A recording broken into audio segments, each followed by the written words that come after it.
Привіт! Ви потрапили в простір подкасту «Зелений заєць» – подкасту про українську літературу. Ось іду по рейці і хитаюсь. Чи дійду до краю, чи впаду? Ліс ліворуч, мов зелений заєць, задивився на мою худу. Десь далеко одинокий коник пісню травам і лісам згадав, наче гасне дерев'яний дзвоник, наче спить і падає вода. Скільки днів любилося з ночами, розставало вранці у вікні, скільки птиць летіло над полями, не верталося до мене у вісні. Я йду по рейці і хитаюсь, чи дійду до віку, чи впаду. Ліс спинився, ліс, мов зелений заєць, здивився на мою ходу. Майк Йогансен.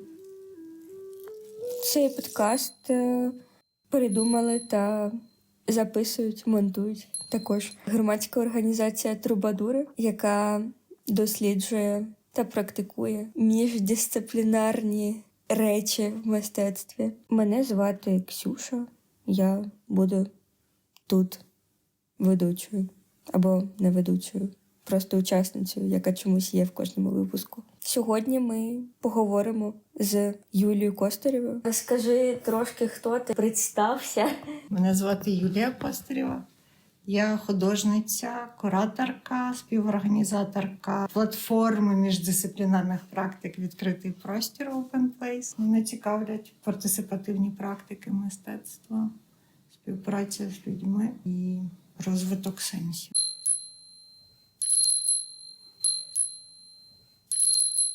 Я записала собі, це не питання, можливо, добре, можливо, це питання. Коли я щось читаю, я намагаюся приділяти увагу тим фрагментам, які в мене викликають якесь здивування. Тобто я не хочу казати, що це захоплення, тому що мені здається, що здивування – це більш ширше слово. І мені цікаво, напевно, розглядати твори як простір для дивування і давати місце диву. Це не питання, але я б хотіла, щоб ти якось це прокоментувала.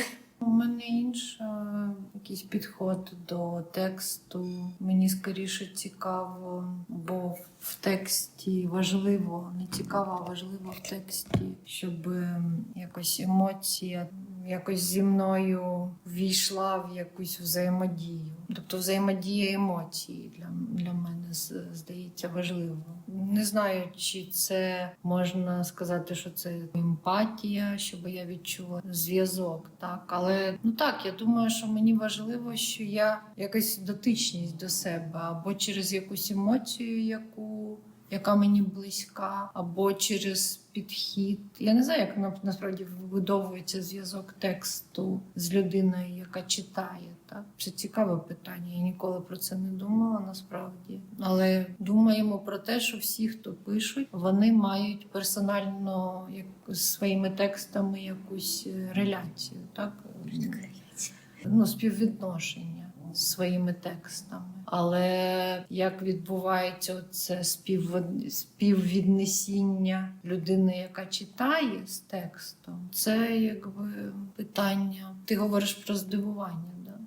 Так, я думаю, що насправді для мене здивування – це дуже широке слово, і я тому його і використовую, тому що воно для мене дуже широке. Для мене там теж є про емпатію. Мені здається, радше не про здивування, скоріше, а про те, що мені хочеться підтвердження.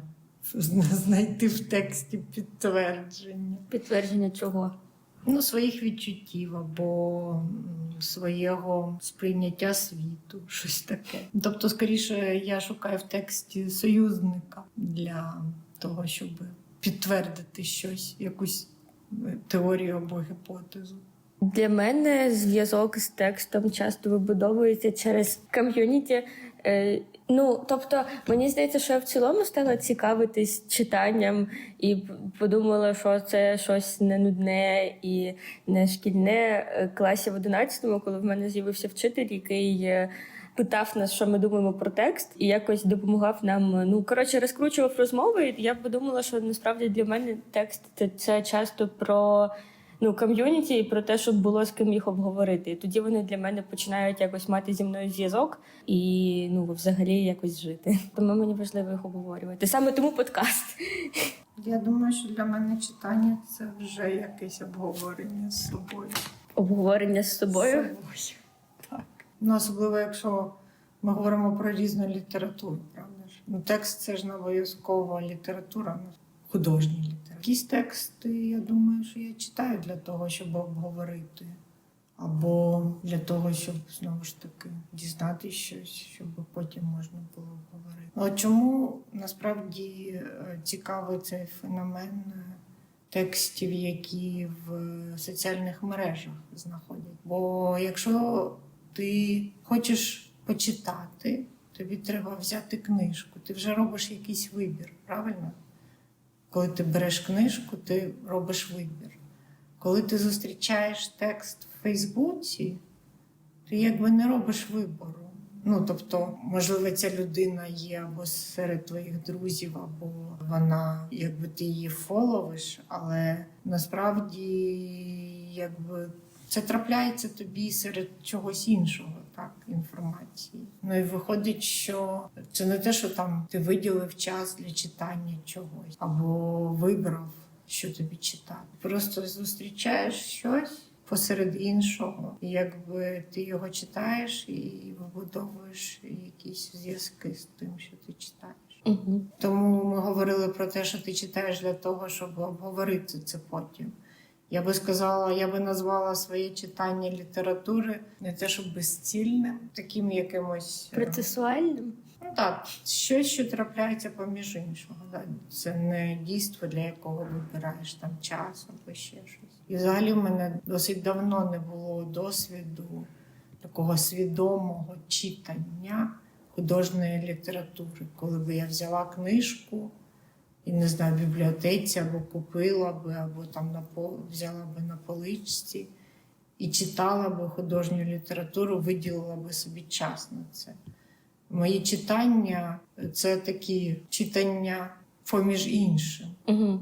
Я думаю, що в мене протилежно, тому що для мене в цілому читання – це якийсь ритуал завжди. Ну, тобто, якщо я хочу почитати книгу, я там іду в поле, обираю красиве місце і туди читаю, і для мене це прям, ну, кудись піти, пройти якийсь шлях, або, ну, організовую там зустріч, щоб почитати цю книжку. І я ще подумала, що для мене книжки – це про певне почуття самотність. Діалог, напевно, це дуже сильний спосіб існування, тому що дуже багато речей вони народжуються в якихось розмовах, в діалогах. І тобто, ну, я думаю, що я скоріше для себе світ вибудовую через контакт з чимось, там, з людьми. І ось, напевно, коли я почуваюся самотньо, то я читаю, тому що для мене це як співрозмовник, ну, автор, не знаю, не автор, книжка, тому мені здається, що це різні речі, автор і книжка. І це як якась гарантія, що певно, що я буду зрозумілою, або що мені буде з ким поговорити, щось таке. Ну, я би сказала, що я і в силу професійних якихось речей, в силу характера свого, я дуже багато спілкуюся. Тому, якби, мені не бракує спілкування. І більш того, я не розділяю мистецтво високе і низьке. Да? Так само я не розділяю тексти на професійні і ні. Ну, просто є особа, якій є що сказати, і вона може це сказати як через текст написаний, так і через безпосередню розмову. Тому я думаю, що з одного боку дійсно я маю досить активне коло спілкування широке, так? Але з іншого боку я подумала, що сказавши те, що я не пам'ятаю, коли я читала спеціально, то я не кажу, що мені це не подобається. Але просто моя діяльність зосередженість на чомусь іншому. І я подумала, що, можливо, коли я думала про цю групу саморефлексії, і коли одна з активностей була якраз читання і обговорення тексту, то це, можливо, було моє бажання мати час на те, щоб читати і обговорювати тексти з ким. Думаю, тут варто зробити ремарку, що група рефлексій – це активність, яка відбувалась і відбувається в просторі тієї резиденції, де ми з Юлією зустрілися. Тобто це одна з ідей Юліних резиденцій. Рушаємо далі. Я розділяю для себе автора, авторку та текст, тому що я б далеко не зі всіма людьми, тексти, яких мені подобаються, хотіла б спілкуватися, але тексти можуть бути дуже добрі. А з іншого боку, для мене питання там, тому що для мене якась, не знаю, не самореалізація, але в цілому мистецтво, воно неможливо, напевно, без якоїсь людяності чи етики. Тому для мене іноді питання. Я була на літературній лабораторії, і ми там розбирали текст Джойса, і в школі ми Джойса теж розбирали. І мені казали, що він був дуже вредний і такий взагалі дуже такий єдкий. Я от подумала, що дуже хороші книжки, вони там увійшли в літературу і все таке, але напевно тому для мене важливо розділяти тексти автора, тому що якщо б я це читала з точки зору того, що там я цікавлюсь автором, то певно я не знаю, мені було б складно. Напевно. І ще про Фейсбук хотіла щось прокоментувати. Я, певно, та людина, яка в Фейсбук заходить дуже рідко і нічого там не постить. Мені здається, що Фейсбук – це якраз така соцмережа, яка орієнтована якраз більше на тексти. Тут там є можливість постити якісь тексти, і тобто люди це прям читають. Тому що, наприклад, я більше користуюся Інстаграмом, і там менший об'єм тексту. Умовно, в міфічних правилах користувачів Інстаграму там люди менше тексту читають. Я пощу тексти в Інстаграмі, і для мене це... Про що це для мене? Це для мене теж про контакт, про те, що якісь дуже конкретні люди, з якими я хочу цим поділитися, але наче не тільки з ними. Перше, ти говорила, що текст і автор для тебе важливо розділяти. Я думаю, що ти теж говориш про, що тобі важливі певні етичні речі. Я може, це моє таке ідеалістичне уявлення, але якось так склалося, що мені подобаються тексти людей, людська позиція, яких мені теж близька. І з іншого боку, як в мистецтві, так я маю на увазі в візуальному мистецтві, так і в літературі, принаймні з тих, що я знаю, я би сказала, що для мене важливіша людина. І якщо, наприклад, я знаю, що ця людина з етичних якихось міркувань мені не є близькою, то я не цікавлюся взагалі тим, що вона пише або рисує. Обговорили взагалом, а чи хочеш обговорити конкретно це? Давай. Його треба прочитати тоді. Так, це ж так робиться. Може, ти будеш читати? Та я не люблю читати. Добре. Іванна Скиба Якубова. Правда про жінок, яких ви звикли вважати сталевими. Відверто вам не сподобається. Вам зручно дивитися на них, як на безсмертних. А їх просто Господь раз по раз примусово повертає із того світу. Іди, каже сучко, живи. Якщо ви, звісно, можете уявити Бога, який, каже сучко. Але бачите, шановна публіка, Господь теж цієї хуйні вже не стягує. Це ще одна правда, до якої ви не готові. Зручніше всідайтеся, бо тут чесний і справжній Бог напивається в ярості до чортів, до ригачки. І тоді хапає за волосся першу неліпшу і знову вижбурлює її в світ. Я сказав, іди живи. Це ще не все. І викидає. А вона ж, Господи, так глибоко-глибоко помирала. Чула вже, як завмирає світ, як розслабляються руки. Відчувала теплі порохи риб під водою, серцебиття матері, м'які води, сон, ніч. Хирк. І вона застрягає Богу в горлі кісткою. І його це дратує. Він відхаркує її з себе, як вчорашню рибну котлету, з гучною відрижкою. Витирає масні губи долонею розміром всесвіт. кричить навздогін: «Іди живи», я сказав. Вона вивалюється з Божого горла, зі своєї рибної смерті. Встає, поправляє спідницю, хитається на тоненьких підпорах, як втомлена проститутка, розмазує помаду по забльованому смертю обличчю, відхекує перегар воскресіння, каже: «Ну, дівочка, ну йоб твою мать», закурює, йде. А Господь такий: «Ахаха», і знову до чарки. А що йому залишається? Скільки він їх таких уже бачив? Біжать, тягнуть, любить, впахують, вигрібають. А тоді хрясь, власне, він теж уже помирав. Ви, може, чули якусь з цих історій? Ну, знаєте, повисіти на дереві, зістрибнути з хреста у небо, зібрати пошматоване воронами м'ясо. Все як у всіх. Так і що? Що живе? Вйобує по 15 годин на добу. Косплеїть залізну людину.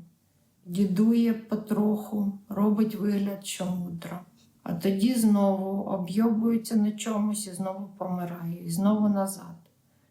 А тоді підходить до неї один і каже: «Дай-но я поцілую тебе в селезінку». «Що таке селезінка?» – питає його. «О, – каже діточка, – то ти ще не пробувала ще поцілунків». І цілує її в ту селезінку. Здригається вся, офігіває. І вона тією селезінкою, чим би вона не було, приростає до нього.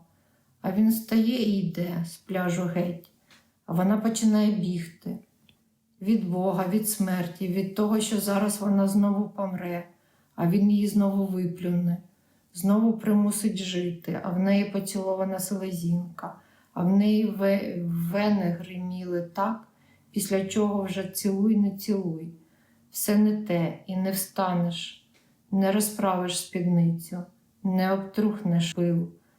І вона кричить: «Господи, ні-ні-ні, тільки не помирати, бо якщо я помру, ти повернеш мене назад, ти мене знову виплюнеш. А нахіра вона мені вже? Ти скажи». Господь наливає, наливає, наливає собі чарка за чаркою і зригує. Зараз я загуглю, де селезінка знаходиться. Я перший раз, коли почитала поцілувати в слізинку. А потім дочитала, що це селезінка. Вона десь під серцем знаходиться. Да, і це щось, здається, не обов'язково. Це там, де все погано таке збирається. Мені здається, це апендикс, ні? Я не знаю, яку функцію селезінка виконує. Що там написано? Яка в неї А, я не прочитала зараз. Ой. Селезінка – непарної видовженої форми периферійний орган лімфоїдного кровотворення та імунного захисту, розміщений глибоко в задній частині лівого підребер'я. Отак от. І що, і функцію яку? Імунний захист? Через що? Ну, зараз подивимось Вікіпедія. Селезінка, функції. Кровотворення, захисту, імунні реакції та зберігання крові. То полезний орган. Добре. Здається, у шумерів в них, була така штука, що в них головним органом вважалась, здається, печінка, а в нас зараз серце. Я про це згадала, коли читала про селезінку. Цілувати не в головний орган. Можемо тоді по твоїй цій умовній схемі дивитися на вірш через емпатію. Ти дивилася через що? Через... Ну, здивування. Про печінку згадали мене, це типу як іскорки. Коли я читаю, я, мабуть, відчуваю, або думаю, що відчуваю стан, в якому людина писала це. Ну, принаймні, що саме спонукало її написати. І тому я можу це якби пережити. Це про щирість? Ну, можливо. Можливо, це про щирість. Я не знаю, чи є важливим компонентом те, що ти трохи знаєш людину, якби можеш краще її відчути. І якщо ти зовсім не знаєш людину, цього я не знаю. До того ж, я чомусь люблю неримовані тексти. Та, я теж. Мені це начебто більш виглядає щирим. Не те, що навіть щирим, але більш близьким до природнього спілкування. Ну так, в мене так само, певно, я це відчуваю. Ну, хоча, якщо уявити якийсь, там, не знаю, час, коли люди могли спілкуватися. Хтось в поезії описував взагалі якісь наративні там. Чого я ніколи не могла зрозуміти, наприклад, це якісь довгі поеми віршовані. Там, наприклад, якогось Шекспіра. Це взагалі для мене просто щось за гранню писати щось довге і віршоване. Але мені здається, що в той час це було якось більш нормально чи природньо.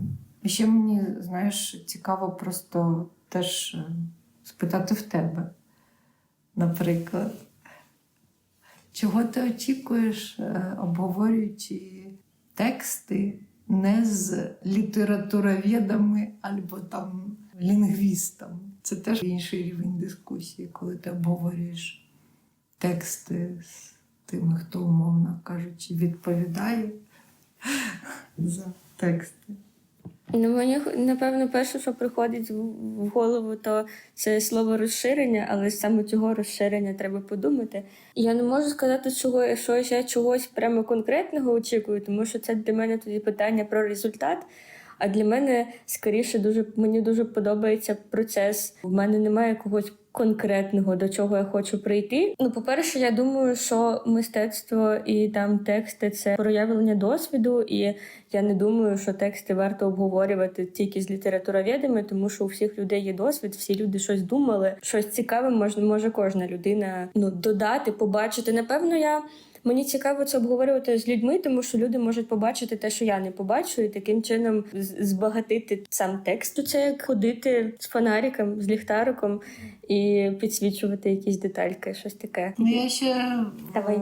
До того, як по тексту обговорювати, я подумала ще про категорію того вибору тексту. Бо, знаєш, сказати, що він мені сподобався, неможливо. Він не є таким, який, в принципі, може сподобатися. Питання того, як ми вибираємо тексти. Да? Ну, він досить страшний для того, щоб сподобатися. Це питання для мене самої. Чому я вибрала його для того, щоб запропонувати тобі його обговорити? Ну, для мене ще існує слово «відгукується», тобто я його, напевно, використовую частіше, ніж сподобалось, тому що мені може відгукнутися щось страшне, тому що це частина мого досвіду. Я бачу, що я теж існую. Людина описала досвід, який мені близький, і в таких текстах є щось дуже терапевтичне. Я бачу, що навіть ті моменти, вони корисні, і з них можна, корисні. Ну, добре, залишу слово корисні.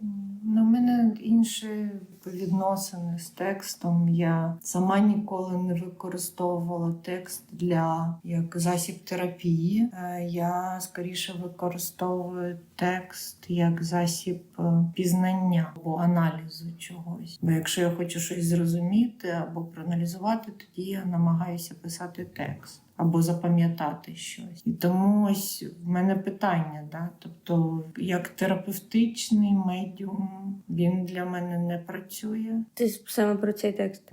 Так, я не знаю, інтенцію, з якою людина писала. Можливо, для неї це теж не є терапевтичним, да? А теж якимось методом запам'ятовування моментів. І з іншого боку, коли ми говоримо про емпатію, я думаю, до кого з персонажів я відчуваю персональну дотичність. Які там персонажі? Бог і жінка? Ну, Бог і жінка. І той, хто поцілував селезінку.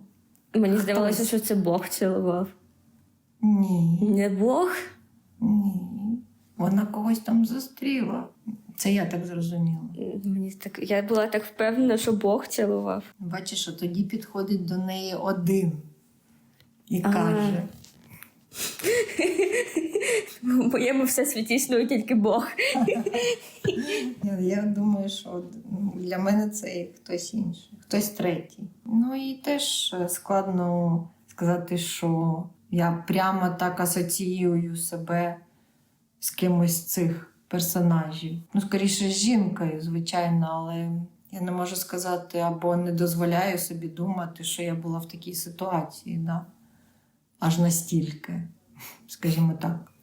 Принаймні, Не пам'ятаю, щоб в мене були думки про самогубство ще. Можливо, мені подобається ця життєстійкість, яка в цій жінці є. Ну, або просто ідея про жінку як таку стійку особистість. З іншого боку, як на диво, мені здається, що я не ділю людей на чоловіків і жінок. Так, я теж. І тому мені здавалось би не дуже близька така нарація підсилювати позицію когось одного гендеру, да? Однієї статі підсилювати позицію. Тому тут теж не зрозуміло, чому мені подобається, що жінка сильна. І чому поряд з цією жінкою немає такого самого сильного чоловіка. Не знаю. Ну так, очевидно, що це персональний досвід людини, яка пише. Тоді питання, що саме близьке мені тут, складно відповісти. Можливо, відвертість самої авторки. Чим ти відрізняєш відвертість від відкритості? Гарне питання. Відвертість і відкритість. Я думаю, що відвертість для мене більше двосторонній. Це гарне питання. Складно зараз треба подумати.